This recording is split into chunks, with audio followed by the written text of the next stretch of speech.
आप लोग हमेशा सुनते हैं कि मॉब लिंचिंग की घटना हो गई, भीड़ के द्वारा एक व्यक्ति को मार दिया गया, लेकिन उसके एक व्यक्ति जिसकी मौत हो जाती है वो तो दुनिया से चला जाता है, लेकिन आपको बता दें कि उसके पीछे उसका पूरा परिवार होता है। भीड़ में जिस तरह से एक व्यक्ति की हत्या की जाती है भीड़ के द्वारा, आपको बताएं उन भीड़ वालों को कम से कम हम बताएं कि जब आप किसी एक व्यक्ति को भीड़ के द्वारा आप हत्या करते हैं तो आप सोचें, पहले उसके बारे में सोचें कि उसका परिवार भी उसके पीछे है। आपको इसकी आप जिस तरह से अख्तर अंसारी की घटना इस वक्त हुई है और यहाँ पे आज यहाँ पे पहुंचे हैं ये बच्चे, ये इन बच्चों को देख सकते हैं। अख्तर अंसारी के ये छोटे छोटे बच्चे हैं जिन्हें आज मालूम भी नहीं है कि इनके पिता का साया इनके सर से आज उठ चुका है। इन्हें तो मालूम भी नहीं है कि इनके पिता के साथ क्या हुआ है। तो भीड़ में जिस तरह से भीड़ तंत्र के द्वारा आज लोगों की हत्या की जा रही है, उनके लिए खास करके मैं आपको बता दूं कि भीड़ में होने वाले हर व्यक्ति जो आज सामने नहीं आए हैं वो जान ले कि जिस तरह से आप हत्या करते हैं, ये तस्वीरें आप देख सकते हैं कि इन बच्चों का क्या होगा, इन बच्चों के पूरे जिंदगी का क्या होगा। इन्होंने दुनिया भी आज तक नहीं देखा और ये बच्चे आज यतीम हो गए हैं। इस तरह से आप अंजाम देते हैं। इस तरह की घटनाएं झारखंड में काफी बढ़ती जा रही है। इस तरह की घटना नहीं होनी चाहिए। आपको बताएं ये बच्चे जो है बिल्कुल अपने बारे में भी सही से नहीं बता सकते। सोचिए इनका फ्यूचर पूरा क्या कुछ होने वाला है। जय हिंद, आदाब, जोहार। आप देख रहे हैं सीएमपी न्यूज़ झारखंड। आपको बता दें कि इस वक्त मैं मौजूद हूं कटमकुली रांची में। आपको बताएं कि एक ऐसी घटना हुई है जो मानवता को शर्मसार करती हुई नजर आ रही है। आपको बता दें कि मॉब लिंचिंग की घटनाएं राजधानी रांची नहीं बल्कि पूरे झारखंड में, पूरे भारत में अगर हम बात करें तो सबसे ज़्यादा अगर केस देखने को मिल रहा है तो वो झारखंड में देखने को मिल रहा है। अभी हाल के दिनों में आपको मालूम होगा कि कोडरमा एरिया में एक शहाबुद्दीन नामक एक व्यक्ति की भी मॉब लिंचिंग कर दी गई थी। उसके भी छोटे छोटे बच्चे हैं और आपको आज जहां पे पहुंचे हैं अख्तर अंसारी नामक एक व्यक्ति की इस बात पे हत्या कर दी जाती है कि वो बकरी चोरी करने के लिए पहुंचे। आपको बताएं एक व्यक्ति जो अच्छे घर में रहने वाला, कमाने खाने वाला व्यक्ति एक बकरी चोरी करने के लिए कैसे पहुंच सकता है। तो लोगों का कहना यह है कि जिस तरह से इल्जामात लगाए जा रहे हैं, ये भी बता दें जो घटनाएं सामने आई है, जब उनके भतीजे से हमारी बात हुई, इरशाद जी से बात हुई, तो उन्होंने बताया कि रात में कॉल आता है और कहा जाता है कि आपके चाचा को जो है हम लोग मारने वाले हैं। तो बताएं इसके बाद जो है प्रशासनिक कार्रवाई को लेकर के ये कॉल करते हैं, थाने में बात होती है, उसे ट्रेस किया जाता है। थाने वाले आश्वासन भी देते हैं कि आपके चाचा जो है बिल्कुल सही सलामत है, ठीक है। फिर उसके बाद जो है सुबह में उनकी लाश मिलती है। तो आपको बताएं ये कहीं ना कहीं एक तरह से प्रशासन के ऊपर भी सवालिया निशान खड़ा होते हैं। जिस तरह से अगर कहें तो लोग इसे मॉब लिंचिंग की घटना का ही नाम दे रहे हैं, चूंकि जिस तरह से उनके नाम बताने के बाद उनकी हत्या जिस तरह से की गई और इस तरह की जो केस है राजधानी रांची में ही नहीं बल्कि पूरे झारखंड में इस तरह के केस एकदम आम होते हुए नजर आ रहे हैं। आपको बताएं कि यहाँ पे अख्तर अंसारी के आवास में उनके घर पे इस वक्त पहुंचे हैं और आने के बाद यहाँ पे मालूम चला कि उनके छोटे छोटे बच्चे हैं, घर पे उनकी बीवी है, छोटे बच्चे हैं उनके। अब ये सवाल ये खड़ा होता है कि उनके घर का खर्च, उनके घर की जो है देख रेख करने वाला कौन खड़ा होगा। मामला यही हुआ था कि उनको भीड़ ने मार दिया। हमको पता चला यही कि रात में 8 बजे वो मेरे साथ में थे। उनके बाद वो शादी में बोल रहे हैं कि हम जा रहे हैं। इसके बाद वो रात में अचानक 2 बजे कॉल आई तो वहाँ भीड़ काफ़ी भीड़ थी और मारो मारो की आवाज़ आने लगी। किसके नंबर पे कॉल आया? वो मेरे ही नंबर पे कॉल आया था। और उनके चाचा के नंबर से कॉल आया या कोई दूसरा नंबर से? चाचा के नंबर पे जितना कॉल था उस पर ट्राई वो लोग लगा रहे थे होंगे, तो मेरा भी नंबर था उनका मोबाइल में। कोई नया नंबर से आया था कॉल? हाँ, नया नंबर से कॉल आया। क्या बोल रहे थे वो लोग? वो लोग बोल रहे थे, पता नहीं, उतना भीड़ में पता नहीं चल रहा था, लेकिन यही पता चल रहा था कि बस इसको मारो। तो यहाँ पे जैसा कि बड़ा बाबू से वहाँ पे बात हुआ टाटी सिटी में, चोरी का मामला सामने आ रहा, वो तो नहीं पता हमको। क्या करते थे आपके चाचा? वो बंगला भट्ठा लगाते हैं हमारो। क्या लगता है क्यों मार दिया गया उनको? बस यही मॉब लिंचिंग का मामला हो सकता है और क्या हो सकता है। किसी से कोई दुश्मनी या कोई वैसा धमकी? वैसा नहीं था कोई वैसा।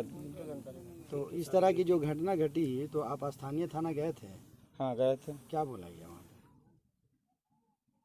वहाँ पे? वहाँ टाटी सिलवाना। क्या बोला गया वहाँ पे तो इल्ज़ाम लगाया जा रहा है मेरा चाचा में। क्या इल्ज़ाम लगाया जा रहा है? चोरी का इल्ज़ाम लगाया जा रहा है। वैसा तो नहीं थे। तो चोरी वो सरासर गलत है। तो चोरी साबित नहीं हुआ है? नहीं, कुछ भी तो बरामद नहीं हुआ है। तो जो कॉल किया था तो कौन आदमी था, क्या नाम है उनका, कुछ पता है? वो उसका ट्रू कॉलर में ब्लैक पैंथर इस टाइप का नाम शो कर रहा है। Black panther. हाँ, ब्लैक पैंथर।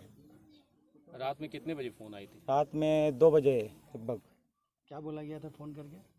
फ़ोन करके धमकी दिया जा रहा था कि इसको जान से मार दिया जाए। आप ही के नंबर पर फ़ोन आया था? हाँ, तो उसके तो बाद आपका नंबर कैसे उनके पास में कैसे मिला? उनके पास मेरा चाचू थे, तो उनके पास तो मेरा नंबर था ही। तो उन्हीं के मोबाइल से फ़ोन किया था या वो अपना नंबर? नहीं, वो अपना नंबर से फ़ोन कर रहा था। उसमें ब्लैक पैंथर लिखा रहा था। हाँ, ब्लैक पैंथर लिखा उसके रहा बाद आप लोगों ने क्या किया, स्टेप क्या लिया उसके बाद जब कॉल आया तो? था। उसके बाद हम है सो नामकुम थाना के अधिकारी रंजीत कुमार को हम उनका मदद लिए, उनसे हम कांटेक्ट किए। जो कॉल आया वो नंबर हम उनको दिए, वो बोल रहे हैं कि हम कॉल ट्रेस कर रहे हैं, वो नंबर मुझे दो। उसके बाद लगातार 3-4 मरतबा हम उनको कॉल किए, 10-10 मिनट का गैप बना के। तो वो बोल रहे हैं कि अभी कॉल मत करो, अभी हम उसका लोकेशन पता कर रहे हैं।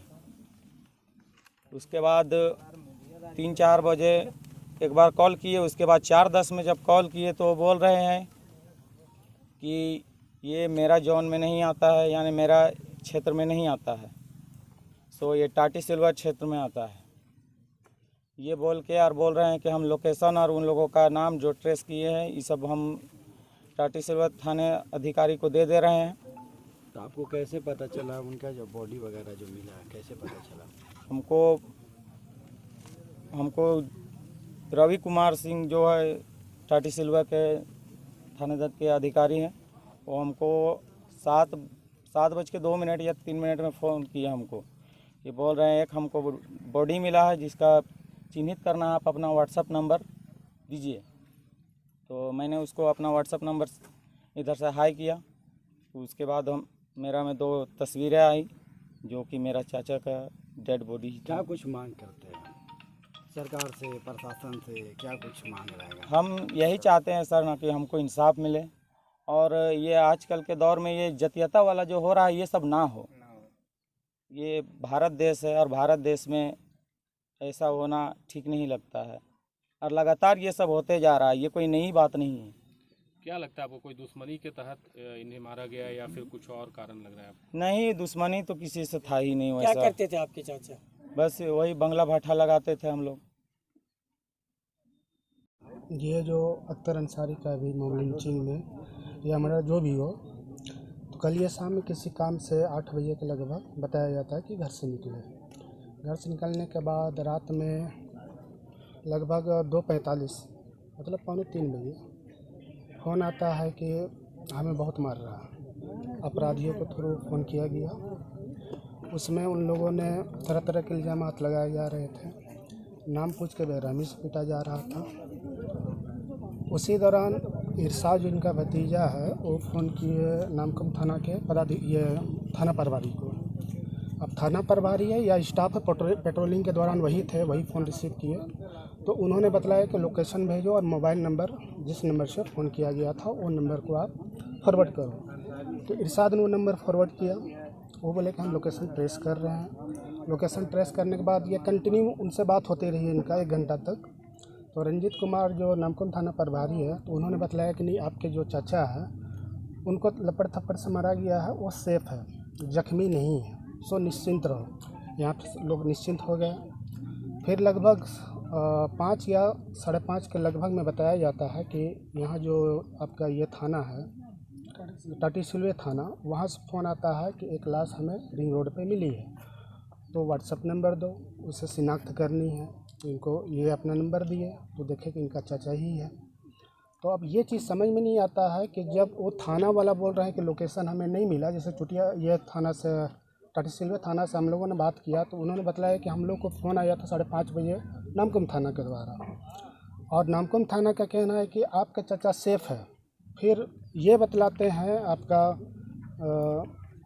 क्या है ये थाना टाटी सिल्वर थाना की लोकेशन हम लोग को ट्रेस ही नहीं हो पा रहा था कि कहाँ पे ऐसा कांड हुआ है, कहाँ पे ऐसा घटना घटा है। तो आप ये बतलाइए कि जब नामकुम थाना बोल रहा है कि नहीं आपके चाचा सेफ़ है, फिर उन्होंने ये उनको बोला इस थाने को, टाटी सिल्वर थाना को, कि हम उसको खोज नहीं पाए, तो फिर वो सेफ़ कैसे बतला रहे थे?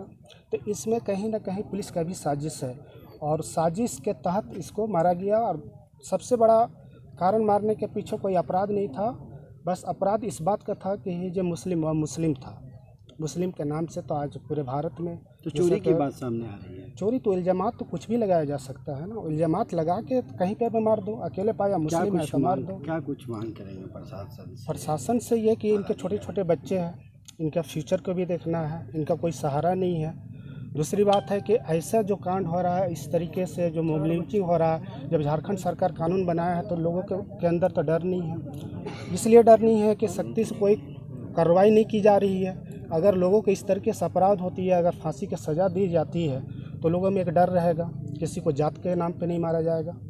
भारत का संविधान में ऐसा थोड़ी है कि हिंदू लोग को ही सेफ रखना है, बाद बाकी अगर कोई माइनॉरिटीज़ है उसको मार दो। घर में तो इस कौन लोग हैं अभी अख्तर अंसारी? अख्तर अंसारी के बेबी हैं, उनके 3 बच्चे, छोटे छोटे बच्चे, 4 बच्चे हैं उनके, छोटे छोटे बच्चे। अब उनका देख रेख कौन करेगा? मारने वाला तो मार दिया। मेरा ही भाई रिश्ता में लगते हैं, काटमकुल्ली के हैं, नाम है अख्तर अंसारी। और इस पे जैसे मैं किसी भी आरोप लगा के, चोरी का, बकरी चोरी तो फलना चोरी तो ढकना चोरी लगा के, इल्ज़ाम लगा के इस तरह से आदमी मॉब लिंचिंग कर दे रहा है, मार दिया जा रहा है नाम पूछ के, ये गलत हो रहा है। मॉब लिंचिंग पे कानून बनाया है झारखंड सरकार, तो इस कानून के तहत अगला जो मारा है उस लड़का लोग का नाम चिन्हित है, थाना में FIR भी किया गया है उस लड़का लोग के नाम पे, उस लोग पे कार्रवाई हो।